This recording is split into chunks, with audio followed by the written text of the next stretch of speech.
Christie Dondero Bettwy, Executive Director for Rock Recovery. So what inspired you to get in the mental health field?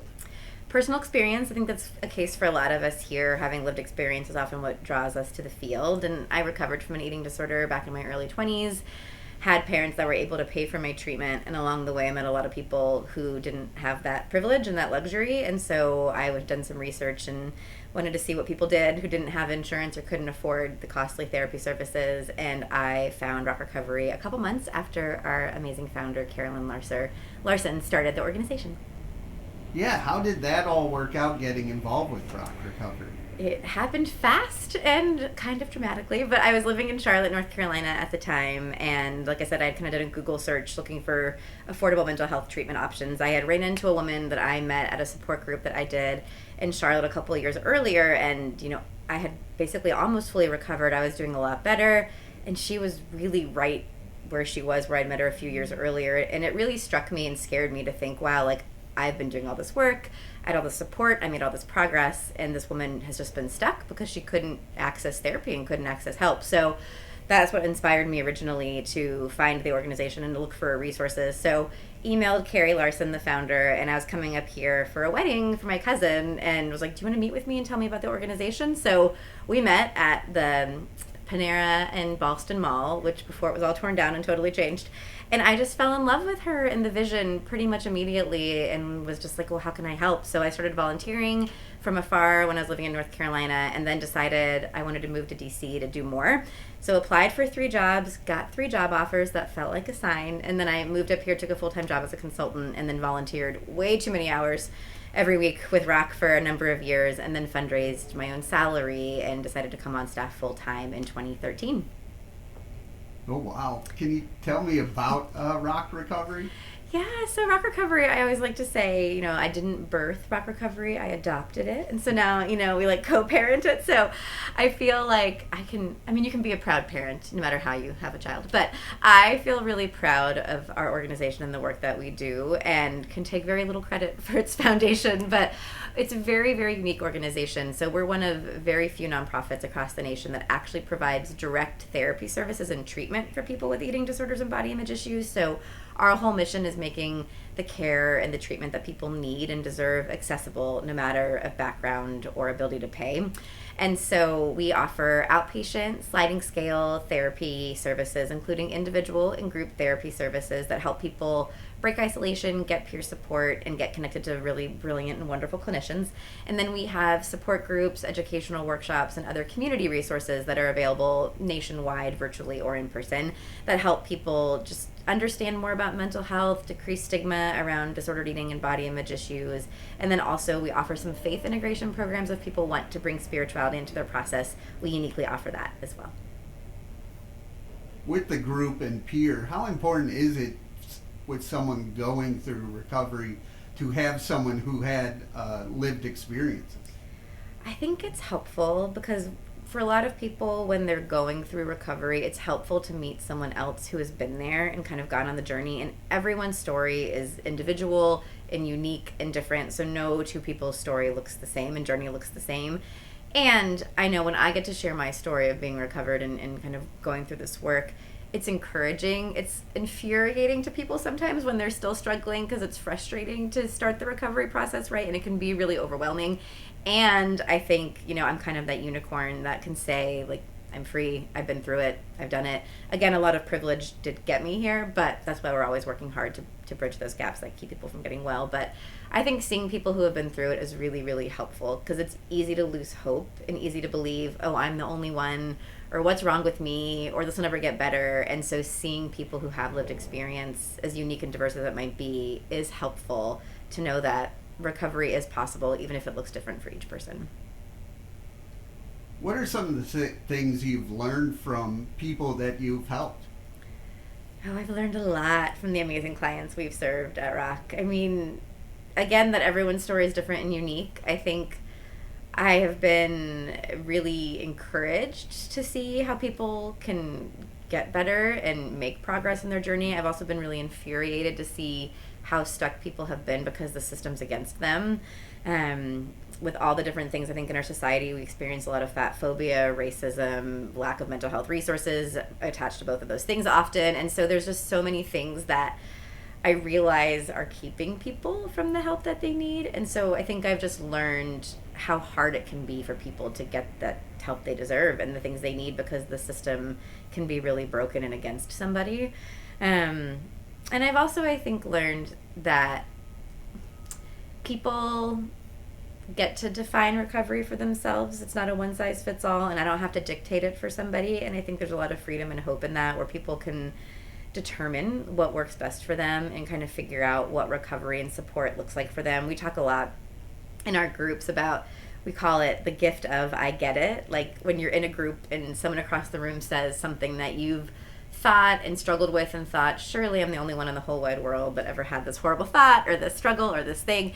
And then someone says it and you're just like, oh, and it is just a gift. So I think we've also learned, while we're all different, there is a lot of commonality, no matter if someone's struggling with anorexia, binge eating, bulimia, or kind of anything in between. There is still a lot of commonality, even though there's a lot of unique differences too. How does the organization help your own healing process? Yes, I think working here has definitely helped keep me honest. Working here has definitely helped keep me in my own recovery journey as well. And one of Rock's core values is acceptance and authenticity. And I think for me, well, one, I get to hang out with therapists like all day long, which I truly recommend to anybody, whether you pay them or not, right? Like I have friends that are therapists, colleagues that are therapists, and a true paid therapist that I pay for my own individual work. But I think working here has just helped me really keep going on what that journey looks like. You know, our mission at Rock is to support the journey to freedom from disordered eating. And I like it because it's not like this end place, this end finality, like period, like I'm done, let's move on and keep this in my past. And it doesn't make the struggle our identity either. It doesn't make it the thing we always focus on, because I think that can keep us stuck too. But we're allowed to evolve and change. You know, I had a baby 2 years ago, and that certainly was a new layer of recovery for me and a new journey for me as well. So I think working here just keeps me honest, and it keeps me hopeful, and it keeps me noticing, oh, there's always more layers of healing to happen, no matter what that might look like. And again, hanging out with therapists all the time is pretty great. So. Yeah, what do you do to help your own mental health? So I do have my own individual therapist, so I do a lot of things to help my own mental health. I have my own individual therapist that I work with really regularly. I read a lot of books. If you look at my bookshelf, you might not think I'm very fun, because there's a lot of pretty serious topics. I don't like fiction, so it's a lot of like eating disorders, body image, mental health, faith, theology. Like my bookshelf is pretty intense.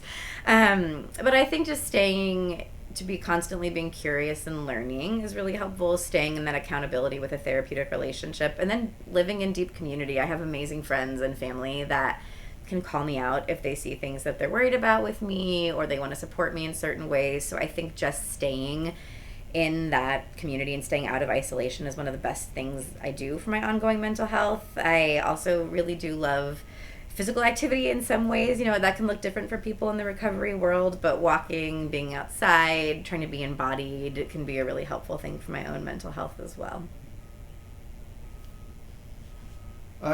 You talk a lot about what you're doing to help the stigma, but have you seen the stigma lessen since you started?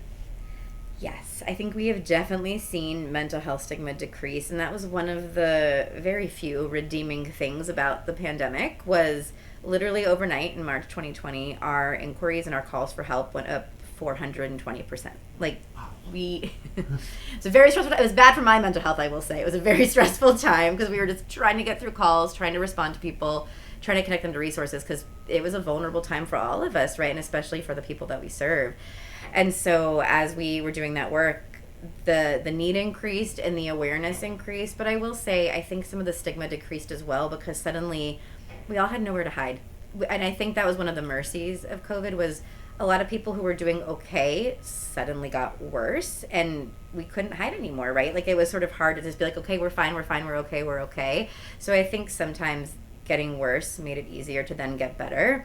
And that also made it easier to have the conversations and to admit, like, we were all struggling. We were all going through a collective trauma. There's still so much we're unpacking, right? So I think having that experience and having people have the conversation, the increased need, and just that vulnerability of like, hey, yeah, I'm struggling too, this is hard, really, really helped our cause. And hopefully people kind of get connected to the care that they need and no longer feel ashamed. I think in a lot of ways, we've changed the conversation to like, from, oh, you have a therapist, to like, oh, who's your therapist? Like, I think there has been a lot of that I've seen too in my own personal life, where things feel a little bit more normalized, that we need support, and there's nothing wrong with us for needing support. It's good that we're reaching out for support. So I do think that has helped with some of the stigma, but there's still a long way to go, unfortunately, even though we've made a lot of progress. And with that, have you seen people's confidence rise when they're going through getting the help they need? Yeah, I always say when we see our clients kind of go through our process together, so we run clinical programs and support programs, and I always say I have no fancy letters behind my name, but I do help with some of our support groups, not the clinical stuff. And from a lot of our programs are 6 weeks long, so of course it takes much longer than 6 weeks to seek treatment and to make progress in recovery. And from week 1 to week 6 in some of these groups that I get to run, it is amazing to see the progress that people can make in even such a short period of time. And I think just because sometimes breaking that isolation alone is enough to bring hope and bring life back for somebody. And so I can think of countless clients that I've gotten to help and serve on those programs where on week 1, you know, they're kind of like this and being really quiet.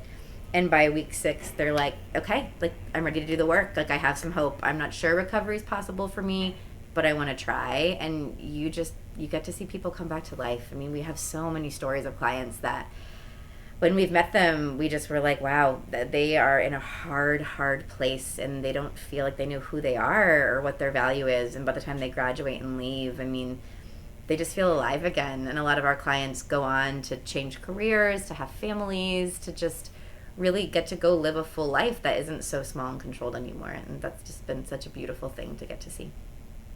What would you say to anyone going through a tough time? Yeah, I think for anyone going through a tough time, I would definitely say just do the next right thing. Just don't, I think so often we can get so stuck on what are all the things I need to do? What are these 12 things I need to do? What is the perfect way of taking this next step? And it's just do the next right thing. Just take that next baby step. Reach out for help. Tell somebody. Breaking isolation, again, really is, I think, the best thing we can do because it makes us feel less alone and it helps people support us who love us and who want to support us. And, you know, this is literally my job. And even I sometimes feel awkward or weird when someone in my life is struggling and I want to have the conversation and I don't quite know what to say. And I kind of remind myself, you know, like, person first approach, say I care about you, say I'm worried about you, don't let them get combative, try to, you know, shift the conversation to being about care and concern and how can I help and what can I do. And it's still hard, but I think, you know, no matter where you are, it's never too late to take the next step either. We've had clients, you know, we now serve teens, and we've had clients who are freshmen in high school, and we've had clients who are in their 70s. And no matter what part of the journey or the process, like, it really is never too late to take that next step and to kind of continue that journey. Where do you want to see the organization in the next 3 to 5 years? I love these questions. So I think in the next 3 to 5 years, sometimes I have too ambitious dreams. Sometimes I'm annoyed at how slow our growth has been, to be totally honest. I've been on staff for almost 11 years. And by now I was like, we'll be nationwide. We'll be, you know, multi-million-dollar budget. And we're not there yet. We've got some great supporters who help us grow, but we are not quite there yet. But I think where I want to see us is I'd love for us to be able to provide virtual care nationwide to anyone who needs it for the therapy services. And there are some cool things kind of in the works that might help us be able to expand.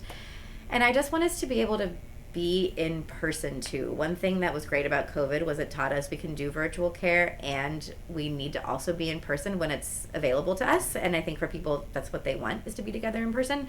So I would love for us to start to expand both here in the DC metro area and then again start to expand and pilot more nationwide to be in communities on the ground, kind of that first line of defense for people who are struggling. How can people reach out and learn more? Yes, so people can find us on our website, which is rockrecoveryed.org, and then on social media, we're Rock Recovery on Instagram and X, which is still a thing, I guess. And then on Facebook, we're Rock Recovery ED. So find us on social media, come to our website, reach out to us. You can schedule a free consult for therapy services online, send a little note on our website, whatever it might be. But we would love to be in touch with anyone who we can help or who would want to help us help others who need us.